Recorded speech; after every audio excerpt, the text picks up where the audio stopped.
네, 우선 공공부조의 개념과 특징에 대해서 공부를 할 텐데요.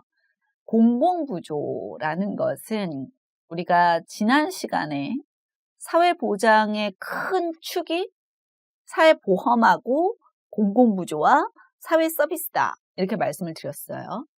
사회보험이라고 하는 것은 우리가 사회적인 위험에 대비해서 내가 사회적인 위험에 처해 있지 않을 때 일정 부분을 적립해서 나중에 사회적 위험에 처했을 때 그 돈을 받는 것, 그 돈으로 사회적 위험에 대처해 나아가기 위한 제도가 사회보험이죠. 공공부조라는 것은요, 빈곤 문제예요. 그러니까 국가는 빈곤선이라는 것을 정합니다. 내셔널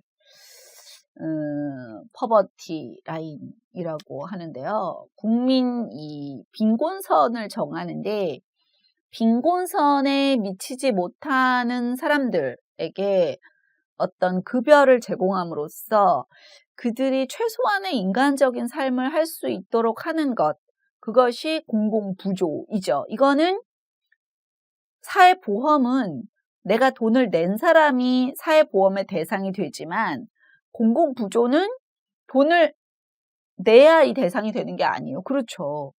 당연히 내가 빈곤인데 내가 빈곤을 대비해서 뭐 이거를 해놨기 때문에 공공부조의 대상이 되는 것이 아니고요.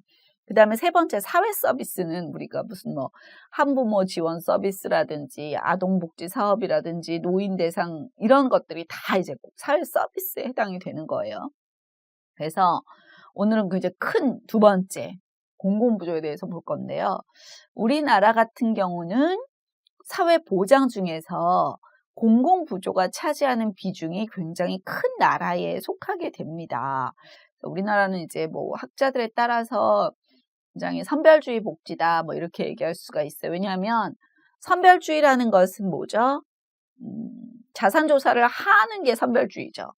근데 공공부조라는 것은 자산조사를 통해서 일정한 빈곤한 사람이야 라는 것이 증명이 돼야만 공공부조의 대상이 되는 거기 때문에 사회보장 중에서 굉장히 선별주의적인 제도라고 볼 수가 있습니다.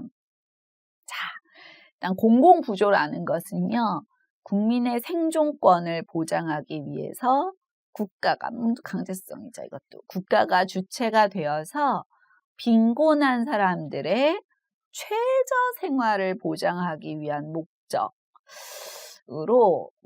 도움을 신청하는 사람들에게 대부분 무기여 급부를 제공하는 거예요. 이건 뭐냐면 아까 말씀드렸던 대로 사회보험은 내가 기여를 해야만, 그러니까 객출을 해야만 내가 사회보험의 대상자가 될 수가 있죠. 물론 산재보험 같은 경우는 뭐 나 돈 안 내는데요. 사업주가 되잖아요. 네.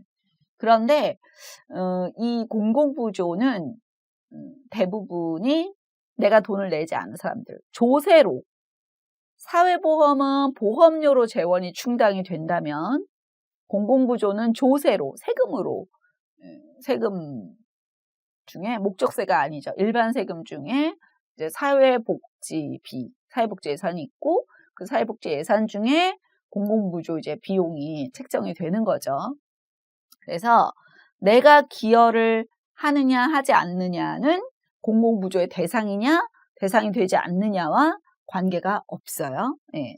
가난하냐 가난하지 않느냐가 공공부조의 이제 기준인 거예요. 그래서 이 공공부조는요, 일단 법적인 차원에서 공공부조라고 하는 것은 국가와 지방자치단체의 책임 하에 생활을 유지할 수 있는 능력이 없거나 또 생활이 어려운 국민에게 최저 생활을 보장하고 자립을 지원하기 위한 제도가 바로 공공부조입니다.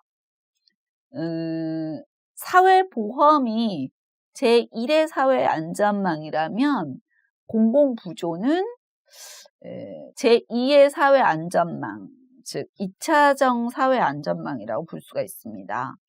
이제 공공부조는 나라에 따라서 명칭이 다 달라져요.